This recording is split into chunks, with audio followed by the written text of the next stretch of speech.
Good morning मित्रांनो. सकाळ सकाळ वडापाव खाऊन केली दिवसाची सुरुवात. कारण मी आले मामांच्याकडे. मम्मी मावशी वगैरे सर्व गेले आहेत बाहेर. मी आई आणि मामाची मुलगी आम्ही दोघीच घरात आहोत. आईने घेतल्या होत्या भाकरी बुजायला आणि चिनू एकदम मस्ती करत होती.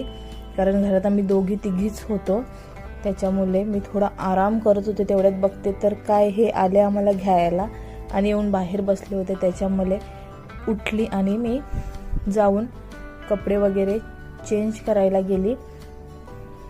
मी केले कपडे चेंज आणि थोडंसं आराम करणार होती. विचार केला थोडंसं आराम करते. मम्मी आणि मावशी अजून आलेल्या नाही आहेत. तोपर्यंत दुपारचे 3 वाजले होते आणि मम्मी मावशी येऊन जेवायला देखील बसल्या होत्या. त्यांनी जेवण करून घेतलं. त्याच्यानंतर आम्ही निघालो, मावशी आणि मी, संध्याकाळी घरी.